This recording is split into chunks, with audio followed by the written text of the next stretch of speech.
In the minds of children everywhere, the world is full of magic.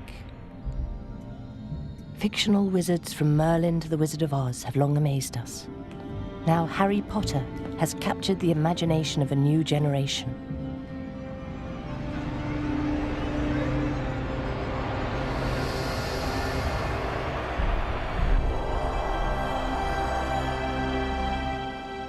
In myths and stories, wizards are mysterious, heroic wise men who wear long cloaks, pointed hats, and have magical powers. They carry wands with which they command the natural world.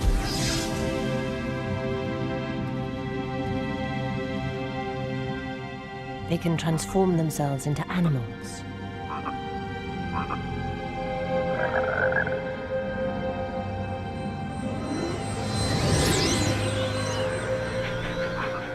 And they use secret spells and potions to heal or curse.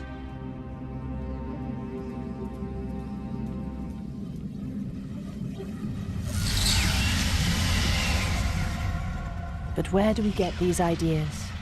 Is the magic of those fictional wizards based on fantasy or fact? Far from being a modern invention, the idea of wizards and wizardry has its roots in beliefs dating back thousands of years. This is the story of where real wizards come from and the facts behind the spells and rituals they practiced.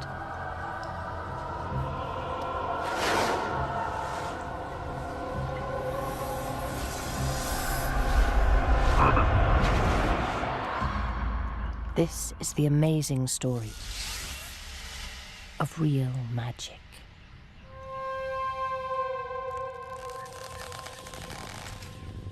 The search for the people we now call wizards begins in the snow and woods of ancient Europe. It was a time when magical belief was the science of its age. A way of understanding the universe and surviving in the natural world. Europe was then a very, very different place, covered in thick forest.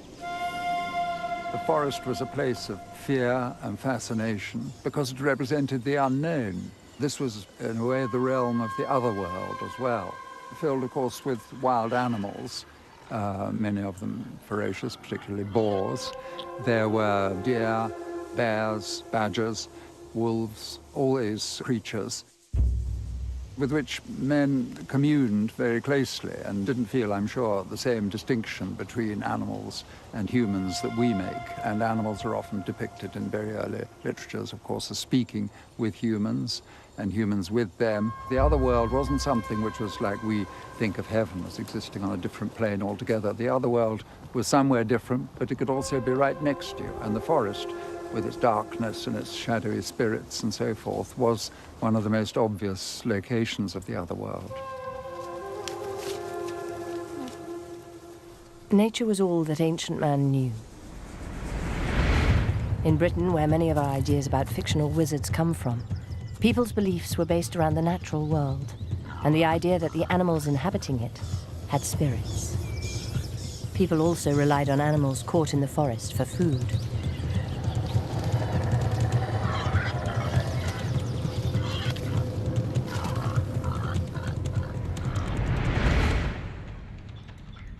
If some humans could transform themselves into animals to aid the hunt, could this be some of the first evidence of what we now call wizardly magic?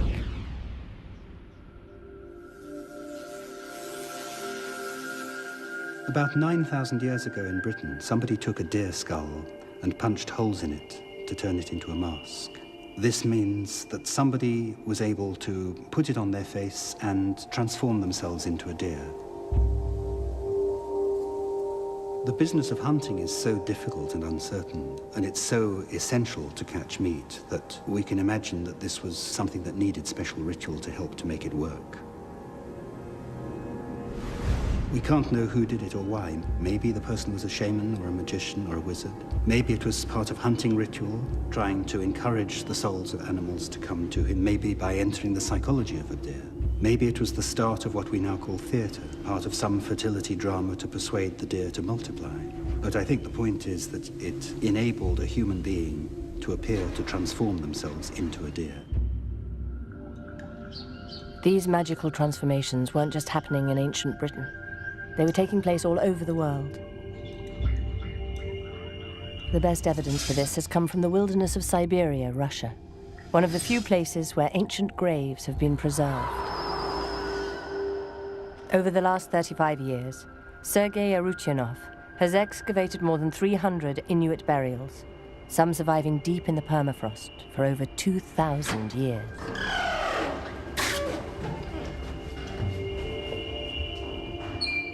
The excavations landed extremely rich material and shed new light on the mythology of these people some 2 millennia ago. Animals in general play an enormous part. The transformation of animals, the reincarnation of animals, the connections between the human world and animal world. And many images of animals are found in our excavations.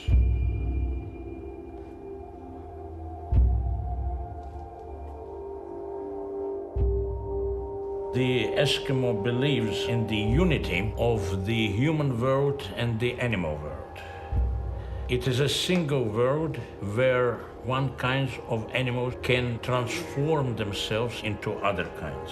So a polar bear can become a human being, and a human being can become temporarily a polar bear if he is a strong shaman. It could be that the shaman is the very heart of our exploration of what we now think of as a wizard. And there are some shamans still practicing today. Shot during the last 20 years, this rare film documents the life of a modern Siberian shaman. A shaman's job is to serve a community, to take hunting. It's very important to understand the psychology of animals, to be able to persuade them to give themselves to you, to be able to outwit them perhaps if they don't, to know where they are. And one way of getting this special knowledge is actually to turn into these animals, much like wizards and magicians in other traditions. And that comes through the state of trance. Shamans reach that state most especially by drumming and other forms of rhythmical activity. But they may be other things. They may dance, they may fast or take psychotropic drugs. And all of these things are said not to distort your vision, but in fact to enhance it and to make it clearer and more real. This headdress covers her eyes, and it represents that she is seeing with a second sight into another world, into the world of ultimate reality. They believe that the cosmos has layers. They believe that the shaman is traveling from one layer to another. It's very difficult to control the shaman in that state. So the assistants have to hold on to her to prevent her from flying off into a kind of spiritual hyperspace and being unable to get back again.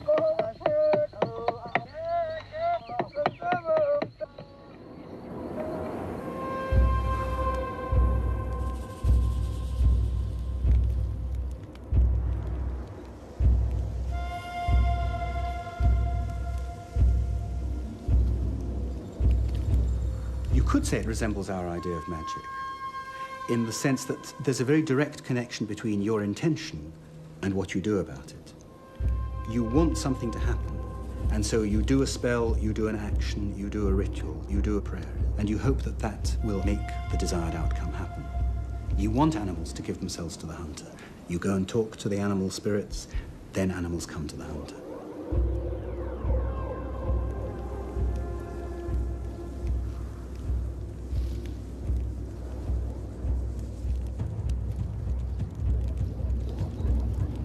The shaman is somebody who has this additional knowledge, which everybody else needs to draw on.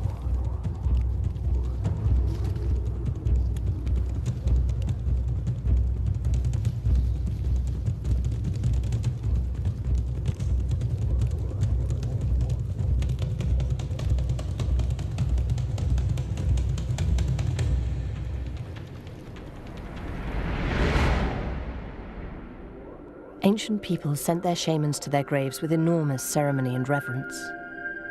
The most spectacular evidence of this burial ritual is in Dr. Rutyanov's excavation of a shaman's burial site in 1967. From the very beginning, it was obvious that it was a very unusual burial. It was obvious that somebody or something very precious should have been hidden in this excavation that needed to be preserved so thoroughly.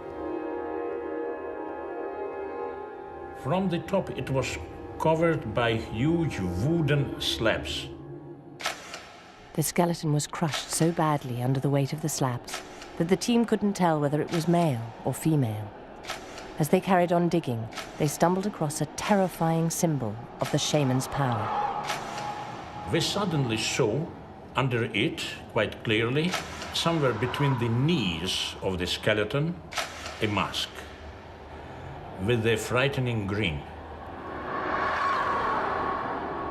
And our Eskimo friends, when they saw it, jumped back, shocked, and said, "Don't touch it, it's death." At that moment, Dorian Sergeyev descended into the grave and put his hands on the mask and told us, "I have taken this power on myself. Perhaps other people can also touch this mask." But they didn't touch it. Archaeology has proven that these shamans, these ancient wizards, really did exist. It also provides evidence for the real origins of that favorite instrument of a mythical wizard's magic. The wand.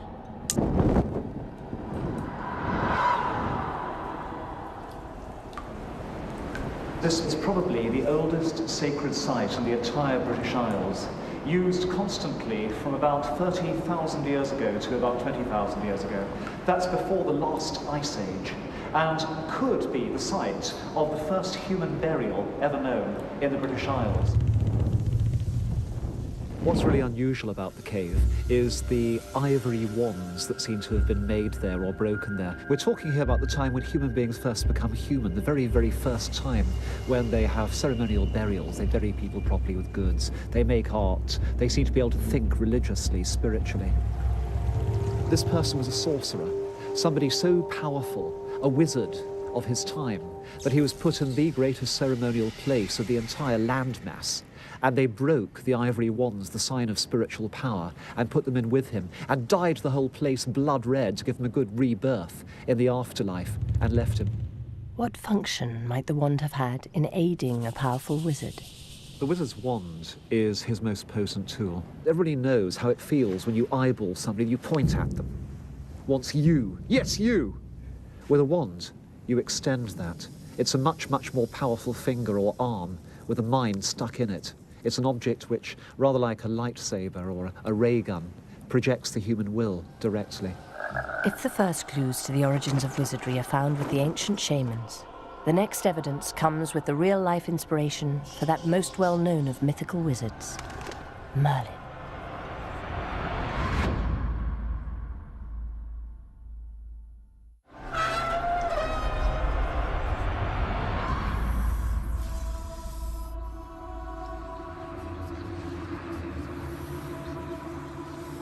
One of the very first fictional wizards is Merlin.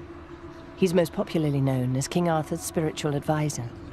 But as more and more scholars have come to examine the myth of Merlin, other views have emerged. Merlin's story is a transformation from being a military nutter to being an all-purpose wizard. He's originally a warrior who goes mad because he abandons his lord and leaves him to die, and then goes mad with guilt, wanders in a forest, gradually gets his sanity back with a gift of prophecy. And after a few hundred years, you reach the 12th century, and he's turned into somebody who's the son of a mortal mother and a demon father, so he has demonic powers in him to work with spirits and to achieve magic. He's actually bigger and stronger physically than most men. And we roll on another couple of hundred years, and he's become the ultimate wizard, the person with the great books of spells who understands how the world works, who knows how the future's going to be. For one man, tracking down the truth behind the wizard Merlin has been a life's quest. I believe there's some very strong arguments to support the idea that there was a real Merlin, that he lived up in the north near Carlisle, on the banks of the Solway, which was a very wild region indeed in those days. It's my belief that Merlin was almost certainly a druid. Around 2,500 years ago, the Druids began to adopt the shamanic beliefs prevalent in Europe and turned them into an organized religion complete with set rituals, high priests, and mass following. The Merlin of myth seems to have inherited all of these traditions. The early legend describes him as acting in an extraordinarily shamanistic way. He is accompanied by his familiar animals, a wolf and a boar. He lives out in the wilds and the forest. He even appears to fly. He runs with the deer. There's one very peculiar reference which suggests that he himself may have worn an antlered helm. Legend aside, as a druid, Merlin would have been part of a sophisticated magical network that spanned Europe. The Druids are the people who are expert in magic and religion in northwestern Europe about 2,000 years ago. And they were very big in what's now the British Isles, France, and the Netherlands. They impressed the heck out of the Greeks and Romans as people of great power and wisdom. Unfortunately, they impressed the heck out of them in different ways. Some Greek and Roman writers said they were incredibly wise and gentle, deeply in touch with nature and the human soul. And others said they were bloodthirsty barbarians, dyed up to the elbows in human blood, and experts in sacrifice and all manners of savage and horrible religious rites. I think Druids are very influential in terms of putting forward an image of the wizard, the wise man, the wise woman, the seer, and so on. People who understood the universe, natural scientists, and most important, they were in charge of all sacrifices, public and private, including human, and they were in charge of all religious matters. So they were very, very powerful. The Druids had magical objects, secretive rituals, and all manner of apparently wizardly powers, including the ability to divine the future, one of the key attributes of the fictional wizard. The most conclusive evidence that the Druids practiced divination is found at a unique site, the Stanway Quarry in Essex, England. This site of Stanway was excavated between about 1987 and 1997 intermittently, and it's so important because it's the only grave we have in Britain of a doctor or ritual specialist. In the grave, archaeologists discovered coins, knives, and an unusual gaming board. They also discovered something that suggests that part of this doctor's practice was to predict the future for his patients. These artefacts that are found in the grave have been called divination rods. These are the only examples we have in Britain. It's been suggested perhaps they were used for cauterizing wounds, but they're very unusual. We have 4 made of iron and we have 4 made of copper alloy. And amongst those, we have 2 small and 2 big of each sort. Basically, what's happening with divination is that you are trying to foretell the future, and you're doing that by, again, tapping into the spirit world. That means that you're trying, in a sense, to ask the supernatural world when the best time or the bad time for doing certain things is. So you could ask questions like, is my sick daughter going to die? Should I take her to the doctor? Is today a good day to perform a healing ritual? These sorts of yes-no questions.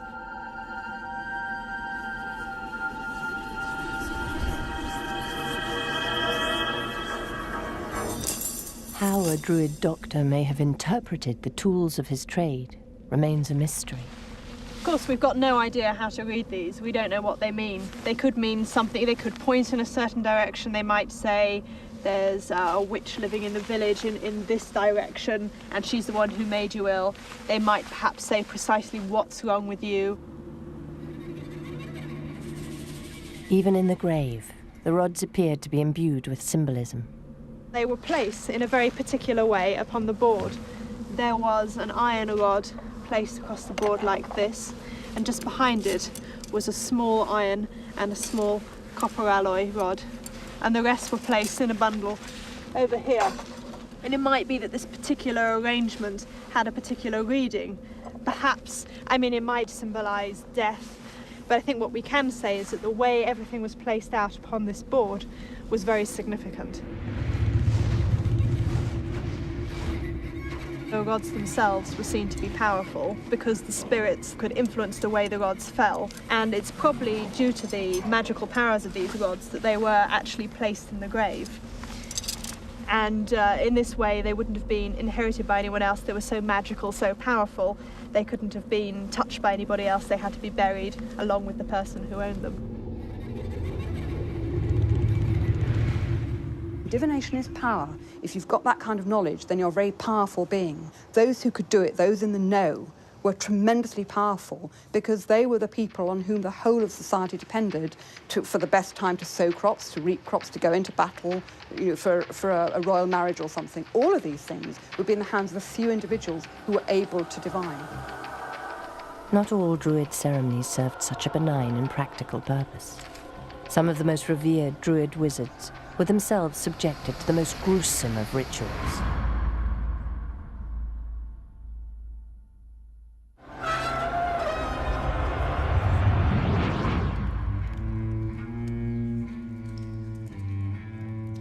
Dark and mysterious Druid rituals continue to be practiced across Northern Europe for hundreds of years.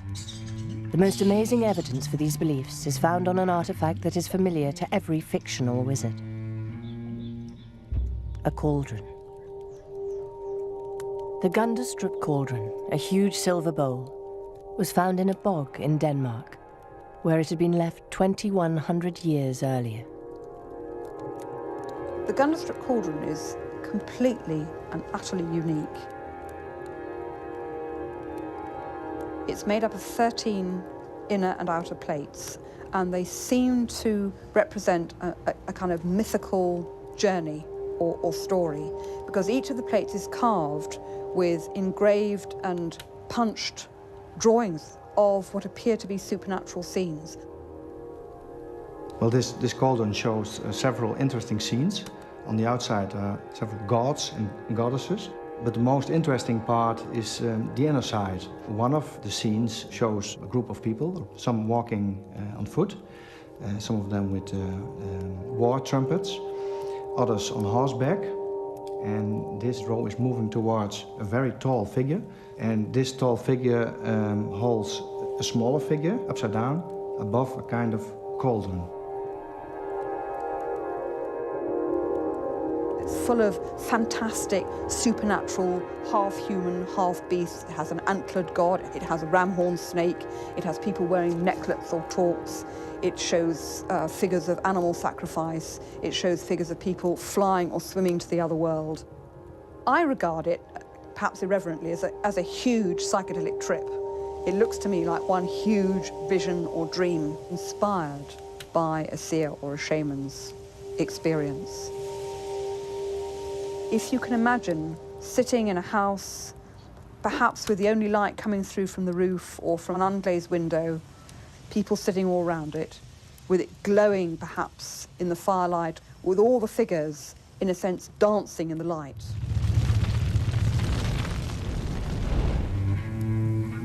It would be shimmering, it would be filled with red wine, with blood or something like that. And the whole thing would be an intense visual experience. It would be bubbling away, perhaps speaking to the druid, to the shaman. You can imagine how it takes on a life of its own, and it becomes, in a sense, a sacred being itself. The cauldron was so sacred that it was disposed of with great ceremony. It was kept for several centuries or decades, dismantled first and then placed very reverently on a little dry island, cast as a votive offering in the middle of a marsh. The watery marshes and bogs that span much of northern Europe 2,000 years ago were regarded as holy sites by the Druids, portals into the other world, the spirit world. The Druids had a belief that the other world was very similar to this world, but a mirror image of it, and better. And in a way, water encapsulated that. By looking into water, you can see reflected the sky, the stars, trees, and so on. And you can perceive that as being that other world. They seem to have been special places, repositories for people wanting to offer things to the gods, either to ask them for something or to thank them for something. I think we're very lucky that people in the distant past brought all those objects to the box.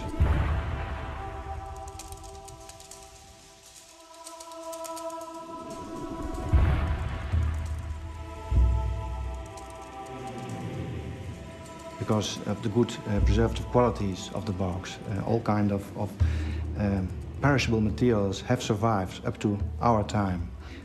So this gives us a wonderful window to the past. During the Iron Age, at least, most people, we think, were cremated, and there's no record left of most people. But certain members of society seem to have been specially chosen for particular burial, intact, in marshes.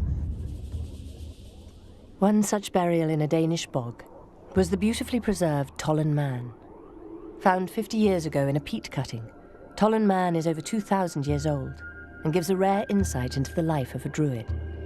People like Tollen Man were revered. They were special, they were seers, they were wise men. If you like, they were the nearest we're going to get to ancient wizards. Well, he's a man in his 40s or 50s. He has a beard stubble. I suppose he was rather clean-shaven when he died. I mean, the skin shrinks a bit after that, so the beard stubbles come out. You can see his hands, and they are almost only bones, but some of the bog bodies have manicured nails, and this has led some to think that these were not ordinary farmers, but members of the elite who didn't have to do manual labor. There's some pieces of clothing with him, his cap, his fur cap, and his belt. And we don't know whether he was put in his grave, so to speak, with only this, or whether he had some other garments which decayed. We've got the archaeological evidence that people wore trousers, jerkins of leather, but often a long leather or hide cloak. And so there's this, you can imagine how the idea of the wizard perhaps grew from that. Not only that, but we've actually got some evidence from bog bodies like Tollen Man, for instance, that pointed hats were worn, because Tolland was wearing a birch bark helmet, which seems to have been a rather sort of pointed shape. It's quite possible that people thinking about imaging wizards would have gone back to antiquity to see what sort of things were being worn.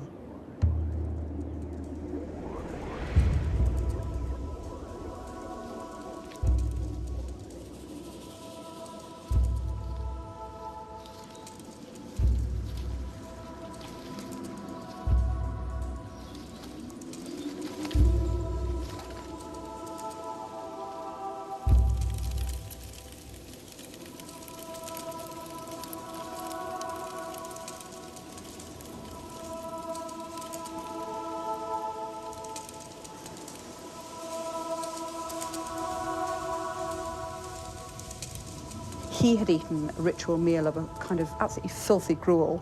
It was absolutely disgusting. It was a kind of mixture of cereals and berries and all sort of mushed up into a sort of thin porridge. Very, very unappetizing, but clearly of some kind of symbolic significance. Again, a number of different wild and cultivated cereals and seeds, and most importantly of all, a large quantity of ergot.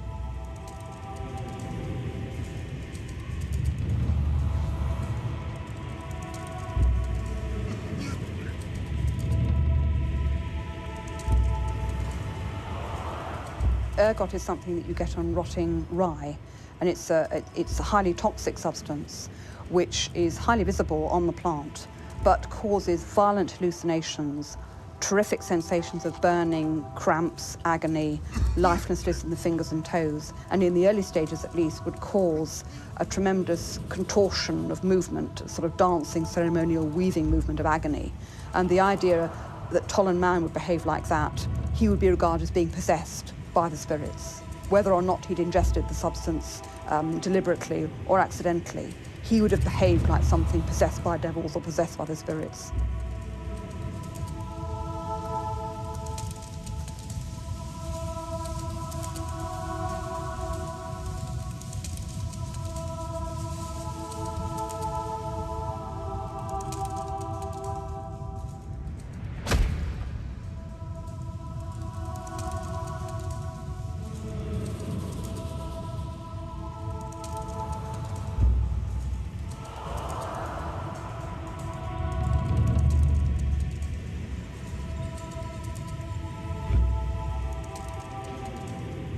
One of the things which characterised a lot of the bod bodies is the overkill violence. They were either garroted using a special rope with a particular knot at the back of the neck, or their throats were cut, or they were killed in other very violent ways.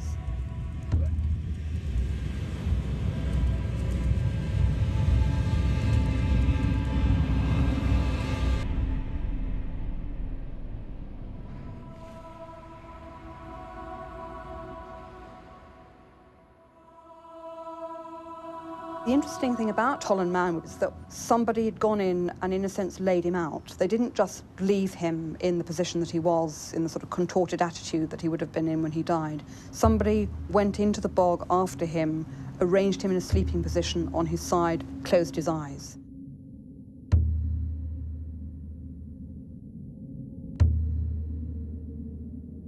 Tolland Man has a very tranquil expression on his face. He's lying in a sleeping position. This indicates that he wasn't just thrown in an old peat cutting, but he was deposited there very carefully. So I think reason enough to exclude just another murder case.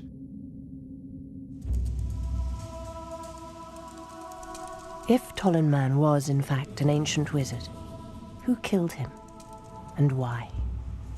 There's some evidence to suggest that some people volunteered themselves for sacrifice. People who wanted to remain within their communities and be able, still after death, to advise people to maintain that link with the spirit world. Maybe Tolland Man actually volunteered himself to stay with his people and act as a link between the ancestors and the earthly world after he died. In that earthly world, wizards were about to face a challenge to their authority. Christianity.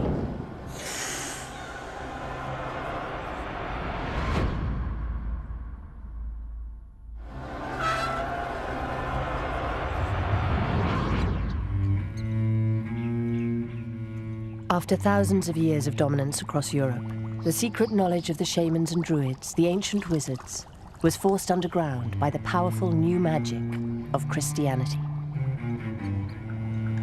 With the Middle Ages, you have a three-way split. You have the official magic of the church, worked by a priest or a saint or a mystic, often with robes and staff in a magical manner, which heal and curse. You have the village magician, still quietly working away with herbs and simples and spells.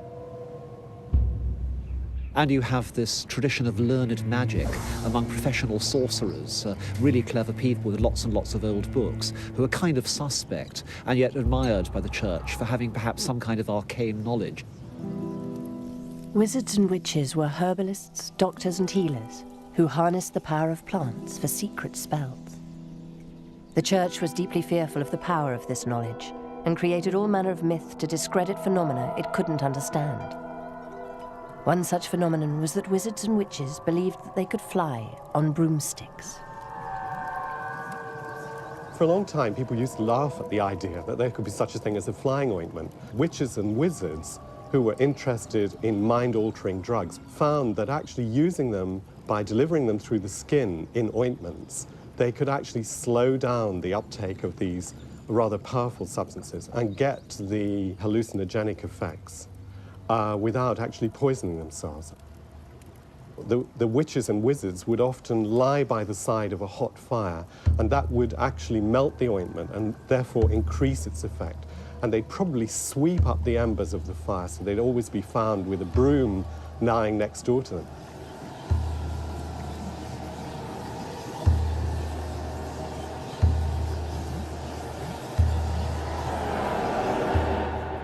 Hallucinogens may only have invoked the sensation of flying, but they could well have had a practical use. Long before modern-day anesthetics or antidepressants, wizards might have dispensed hallucinogens as medical treatments. From the point of view of perhaps primitive psychiatry, they might actually allow people to have a holiday from the experience that they were having, which was entirely intolerable in their physical body.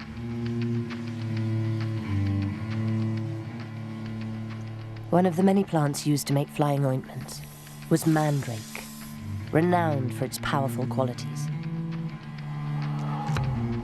Mandrake is extremely toxic, and it's also quite hallucinogenic, apparently. And probably this made it the most sought after, because it was the most dangerous and also the most mind-altering of the European plants.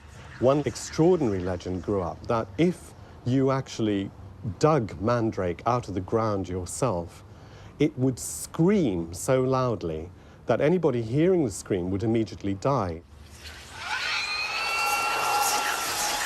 So they used to attach a poor dog to the root so that the dog would tear the mandrake out of the ground.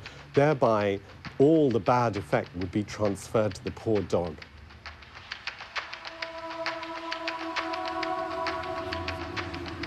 The main root would go right down, maybe even a foot deep, and it would fork so that it appeared to have legs. We know more about the roots because they've been studied chemically, and a group of alkaloids called tropane alkaloids have been isolated from the roots. And it's these compounds that were thought to be, and most likely are, responsible for the effect it would have on somebody, being able to get them into an excited state. Only now are we beginning to explore the science behind the mythical qualities of mandrake. By breaking down the root and extracting its constituents, scientists have discovered a range of active so-called phenolic compounds that make mandrake not only a powerful hallucinogen, but also a potent medical substance. These compounds could really attribute it to some of the medicinal properties of the plant. That's quite exciting because actually there's not an awful lot known about the range of phenolic compounds that are in mandrake. You can use them for anti-cancer activity. They're thought to stimulate the immune system, which could contribute to the ability of the person to fight diseases.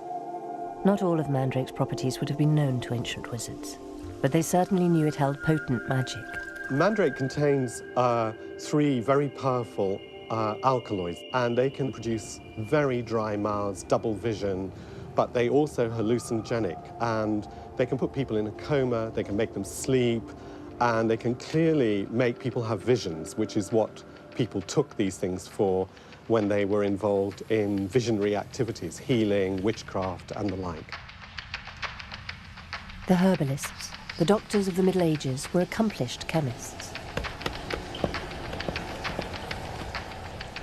Their knowledge of plants encompassed everything from strong hallucinogens to everyday curative herbs. They also discovered the best combinations in which to use these drugs and the most effective psychological applications for them.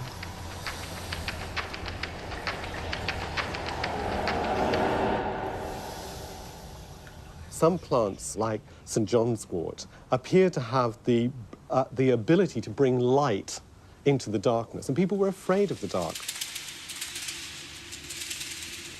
In the winter months, it seemed mostly dark, and during those dark hours, people worried and they felt under attack. So they used to use such plants tied to the bed or tied to the front door, which they felt would somehow bring in light into the house and ward off evil spirits.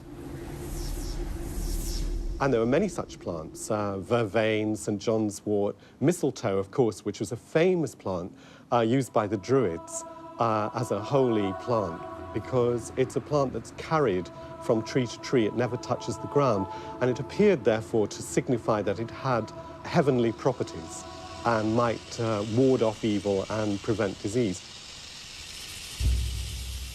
Today we know that all these plants have rather interesting medicinal effects. There are lots of very good clinical trials, for example, showing that St. John's wort is rather good for fighting off seasonal affective disorder. SAD is what people get in the dark winter months, depressed. It would seem that until recently, medieval herbalists had been far more accepting of the power of plants than modern Western medicine. Only now have pharmaceutical companies begun to exploit fully the properties of these ancient herbs. Somehow for scientists, the idea of dragging mandrake out of the ground with a dog and all the magical ritual that's been associated with this plant has put them off. It's not scientific. And suddenly now, mandrake is becoming the focus of lots of drug companies. They're all in a race to see what they can find in it. And I know that some drug companies are actually looking at this for possible treatment for HIV and AIDS, and possibly new pain-killing substances, even infertility substances. That knowledge is being resurrected, rediscovered, redefined and re-evaluated by science. And more often than not, we discover that what the ancients said was actually true. These early physicians may have used chanting to help them remember their complicated concoctions.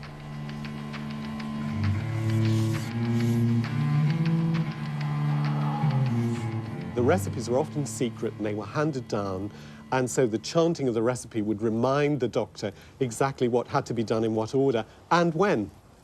They're chanting as they're putting the different herbs and the different parts into the cauldron. It's adding gain to the mystique, but it's also maybe just checking up that they are putting the different ingredients in.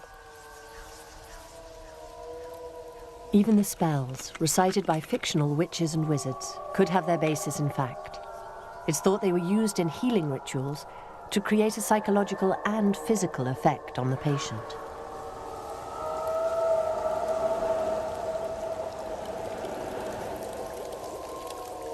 Chanting and other sorts of rituals actually produce a calming effect on the brain. You can see it in the brain waves, that people are put in an altered state of consciousness. And in that state, a lot of the problems and troubles of everyday life disappear. Spells seem to have had a physical effect because words themselves were almost seen as physical. One of the pieces of equipment of a shaman in traditional societies is power over words. And this whole idea of rhetoric, of being able to harness words and use them to blast your opponent, or to woo somebody into healing, or to call down the spirits, to seduce the spirits into helping. The actual sound of words, clearly very significant. Everyone today knows words can kill. Malicious gossip can destroy lives. Insulting people can rouse them to an uncontrollable frenzy. So people who believe that words have literal power curse.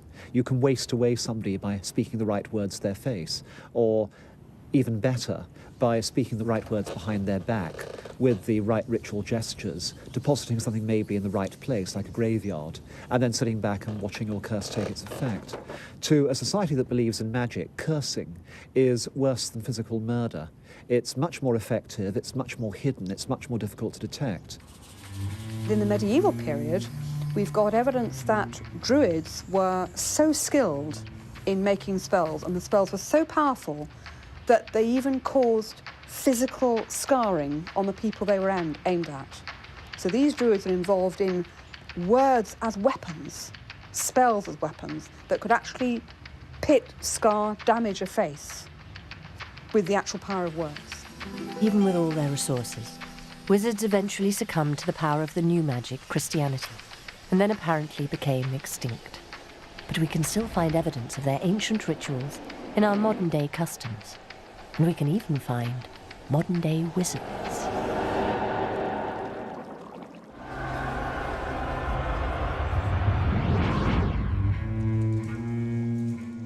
Wizards were long ago consigned to fiction. But despite the fact that we now live in a seemingly unmagical world, in which nearly everything has a scientific explanation, magical beliefs and rituals from thousands of years ago still persist. One of the most magical celebrations in the Druid calendar took place after summer had ended and before the long, cold winter set in. It was a time when people had to face their fears of death during the dark months ahead. We now know this celebration as Halloween.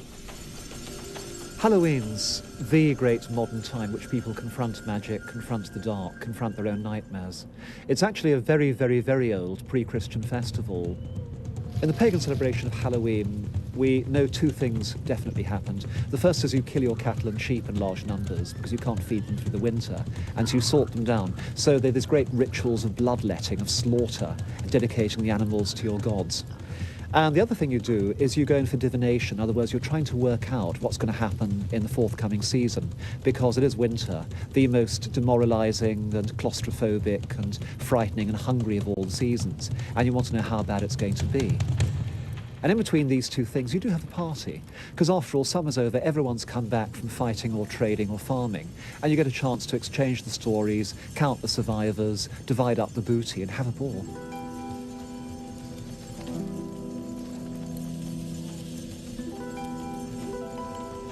In Europe, as Christianity grew and took over pagan beliefs, the Halloween festival gradually died out.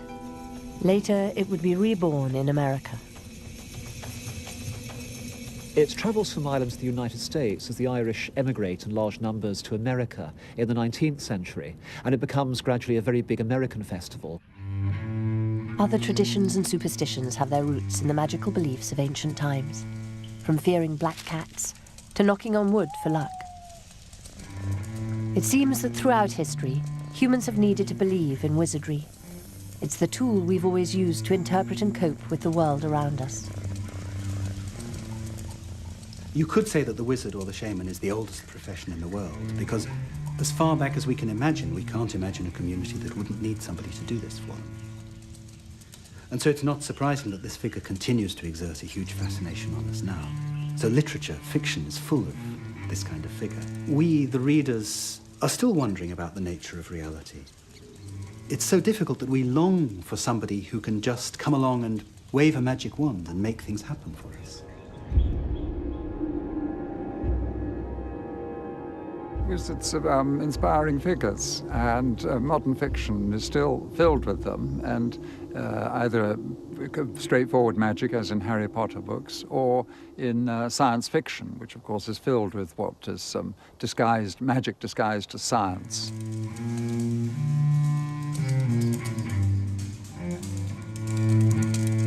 The wise person was the one who could step between worlds and who could do fantastic things, and who, for whom nothing was too difficult, because they were, in a sense, the equivalent of gods on earth. Our needs today are much the same as those of ancient man. We still crave the power of wizards, and some believe that modern wizards may exist, if cloaked a little differently from those whose spells enchanted our ancestors. If you want to work out who are the modern-day wizards, think of that basic function of knowledge, special magical knowledge. Who today claims to know things that the rest of us don't know? Economic gurus, high-tech scientists, politicians, psychiatrists. These are all counterparts, I think, of the old shaman and wizard. In whatever form it comes, it seems we are still drawn to magic. Perhaps the impulse to magic is the same as the impulse to science. It's a longing to understand the world in order to act upon it. So magic I see as an expression of that desire to act on the world. If I believe that there is a certain causal relationship between things, I try to intervene in that process to make it happen my way.